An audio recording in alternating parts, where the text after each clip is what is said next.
The moment I walked into my own kitchen and found my wife Sarah texting someone named Jim Stud with heart emojis, I knew my 15-year marriage was about to become a masterclass in revenge. What I didn't know was how spectacularly it would all blow up in her face. Before we dive deeper into this story, I have one small request. Please subscribe, drop a like, comment, and hit that hype button to boost this channel so more people can discover these incredible Reddit stories. "Working late again tonight, honey?" Sarah said without looking up from her phone, her fingers dancing across the screen like a teenager in heat. She was 42 years old, for Christ's sake. I'm Daniel Clark, financial consultant, and I've spent my career reading people's lives through their numbers. Turns out, the same skills work perfectly for reading your wife's bullshit through her behavior. "Sure thing, sweetheart," I replied, pouring coffee and watching her reflection in the kitchen window. She was grinning at her phone like it was Christmas morning. "Another PTA meeting. Yoga class with the girls." Still not looking at me. Amateur mistake. Our kids, Tommy and Lila, sat at the breakfast table, 14 and 12 respectively, completely absorbed in their phones. At least they had the excuse of actually being teenagers. "Mom's been doing a lot of yoga lately," Tommy observed, not looking up from his cereal. "Like every night this week." Sarah's face flushed red. "It's important to stay healthy." I almost laughed. The only thing getting a workout was her imagination. 3 hours later, I was sitting in my car outside Flex Fitness, watching my wife emerge from the gym with a guy who looked like he'd been carved from protein powder and bad decisions. This had to be Ethan, the personal trainer she'd mentioned exactly once in passing 6 months ago. He was everything I wasn't: tall, muscled, driving a ridiculous lifted Jeep with underglow lights. The kind of guy who probably called women females and thought cologne was a food group. They kissed. Right there in the parking lot, her hands running through his perfectly styled hair while mine was going gray from stress she'd been causing. I pulled out my phone and started recording. If Sarah wanted to play games, I'd make sure I knew all the rules. The next morning brought our monthly family gathering at Sarah's parents' house. Her brother Mark was there, naturally. 45 years old and still living in their basement, but somehow always ready with advice about everyone else's life. "So Danny boy," Mark said, cracking open his third beer before noon. "You and Sarah seem distant lately." Sarah shot him a warning look, but Mark was already drunk enough to ignore social cues. "I mean, when's the last time you two actually talked? Like, really talked?" "We talk plenty," Sarah snapped. "Daniel's just been busy with work." "Busy?" Mark laughed. "Or boring? Remember when you used to call him—" "Mark, shut up." Sarah's voice carried a sharp edge I'd been hearing a lot lately. But Mark was on a roll. "Come on, we're all family here. You said he was about as exciting as watching paint dry and twice as—" "Enough!" Sarah slammed her wine glass down hard enough to crack it. The whole table went silent. Even the kids looked up from their phones. "Well," I said calmly, cutting into my steak, "this is interesting. Please, Mark, finish your thought. I'm dying to hear what my loving wife really thinks of me." Sarah's mother, Teresa, tried to intervene. "Now, children, let's not—" "No, Mom," I interrupted, setting down my fork and looking directly at Sarah. "I think we should clear the air. Sarah, you were saying I'm boring?" Sarah's face went through several shades of red before settling on defiant. "Fine. You want honesty?" "Yes, Daniel, you're boring. You come home, you read your financial reports, you go to bed. When's the last time we did anything spontaneous, anything exciting?" "Exciting like sneaking around with personal trainers?" The silence that followed was so complete I could hear the neighbor's dog barking 3 houses away. Sarah's wine glass slipped from her fingers and shattered on the floor. What are you talking about?" I pulled out my phone and played the video I'd taken the night before. Sarah and Ethan kissing in the parking lot, her hands all over him like she was checking for defects. "This exciting enough for you?" Mark's mouth fell open. Teresa gasped. The kids stared at their mother like she'd grown a second head. "Daniel, I can explain—" "Explain what? That you've been lying to me for months? That you've been using our kids as alibis while you screw around with some gym rat?" Sarah stood up so fast her chair toppled backward. "How dare you spy on me?" "How dare I?" I laughed, and it came out harder than I intended. "Lady, you've been cheating on me with Captain America's unemployed brother, and you're mad that I found out?" "He's not unemployed. He's a certified personal trainer." "Oh, well, that changes everything. I'm sure his certification in helping married women cheat makes it all okay." Tommy and Lila were staring at us like we were speaking a foreign language. This wasn't how I wanted them to find out their mother was a cheater, but Sarah had forced my hand. "Kids, go to your rooms," Sarah commanded. "No," I said firmly. "They're old enough to understand what's happening here. Your mother has been lying to all of us." Sarah's eyes filled with tears, but I was done being manipulated by her waterworks. "I want a divorce," I said simply. The words hung in the air like smoke from a house fire. "Daniel, please, we can work this out." "Work what out? Your affair? Your lies? The fact that you've been treating me like garbage while playing house with some muscle-bound idiot?" Mark, drunk and stupid, decided this was his moment to shine. "Maybe if you weren't such a—" I turned on him with 15 years of suppressed rage. "Mark, you're 45 years old, living in your parents' basement, giving marriage advice while you can't even maintain a relationship with a houseplant. Sit down and shut up." Mark's face went purple, but he sat down. I looked back at Sarah, who was crying harder now. "You want excitement?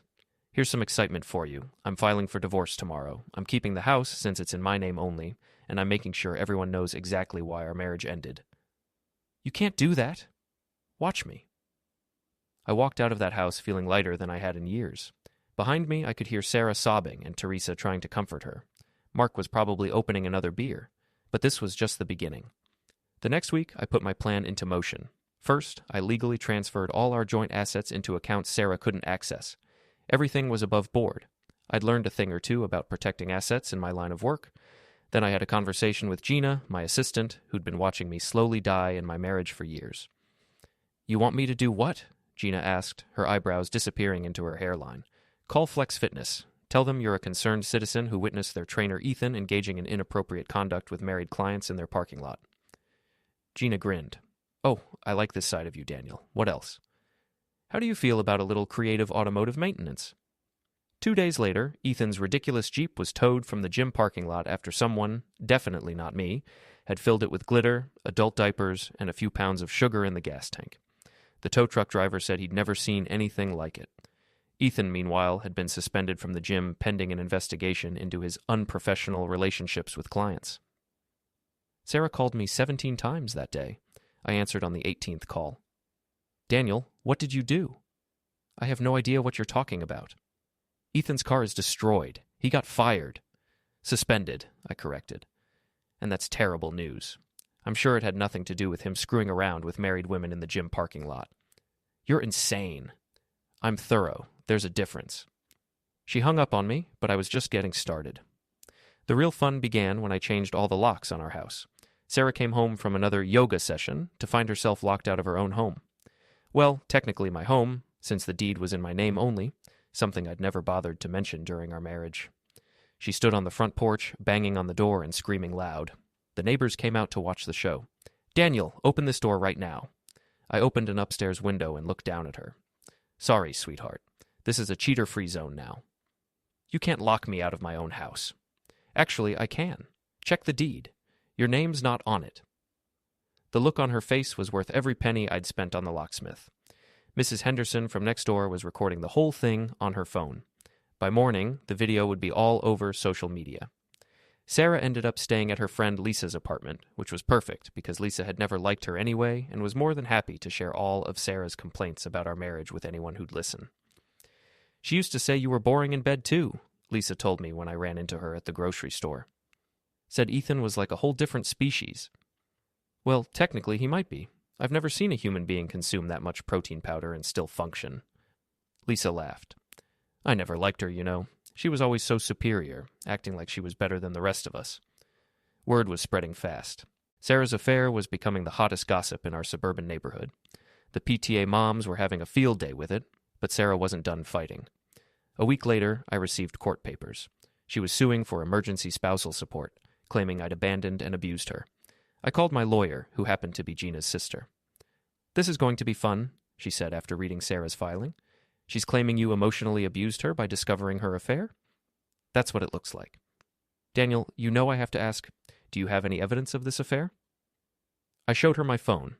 Videos, photos, text messages I'd intercepted, bank records showing charges at hotels I'd never been to. "Jesus Christ, Daniel, you documented everything." "I'm a financial consultant. Documentation is what I do." The court date was set for the following month. In the meantime, Sarah and Ethan tried to keep their relationship going, but it was hard when half the town was laughing at them. Ethan, desperate to save face, started telling people that I was stalking him. He filed a police report claiming I was harassing him. Officer Riley, who'd been my poker buddy for 5 years, came to talk to me about it. Danny, you need to tell me straight. Are you messing with this guy? Bob, I'm a 41-year-old financial consultant. Do I look like the type to engage in harassment? That's not an answer. I haven't laid a finger on him. I haven't threatened him. I haven't even spoken to him directly. What about his car? What about it? Bob sighed. The glitter bomb, Danny. The diapers. Sounds like someone has a sense of humor. Wish I'd thought of it. He gave me a long look, but didn't push it. There was no evidence connecting me to Ethan's automotive troubles, and Bob knew it. The day of the court hearing, I arrived prepared. I had every receipt, every photo, every piece of evidence organized in a binder that would make the IRS weep with joy. Sarah showed up with a lawyer who looked like she'd graduated from law school the previous week. Maya something or other. All ambition and no experience. Judge Patel was a no-nonsense woman in her 50s who clearly had better things to do than referee marital disputes. Mrs. Clark, she began, you're claiming your husband abandoned and emotionally abused you? Yes, Your Honor. He locked me out of our home, he's been stalking my friend, and he's turned our children against me.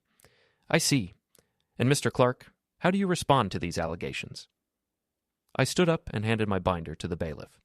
Your Honor, I'd like to present evidence that my wife has been engaged in an extramarital affair for the past 6 months, using our children as alibis and our joint finances to fund her activities.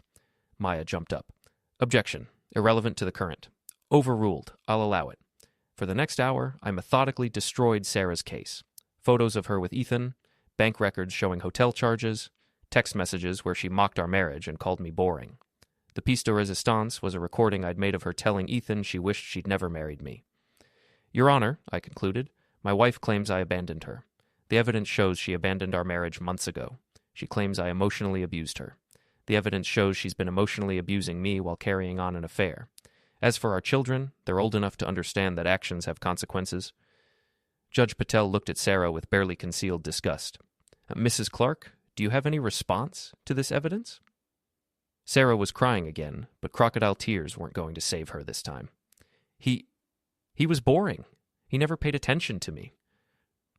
So you decided to have an affair instead of seeking counseling or asking for a divorce? Yes. Case dismissed.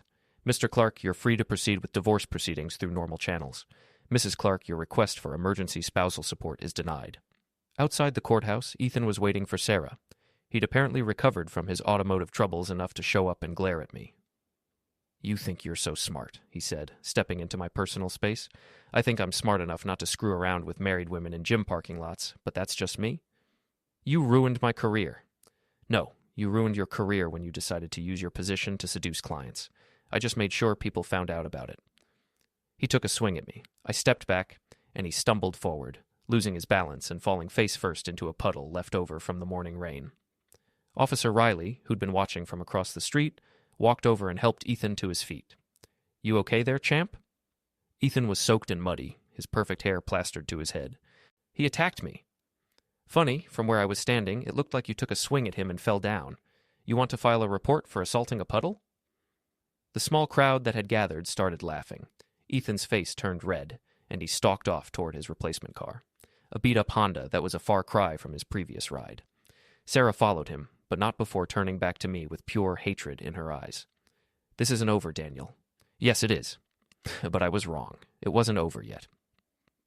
2 weeks later, Sarah and Ethan made their final mistake. They tried to break into my house to retrieve what Sarah claimed were her personal belongings. I'd been expecting something like this. Sarah was desperate, and desperate people do stupid things. I'd installed new security cameras and a motion-activated alarm system that would make Fort Knox jealous. When they triggered the sensors trying to jimmy the back door, every light in the house blazed on, sirens started wailing, and paint bombs I'd rigged to the door frame exploded all over them.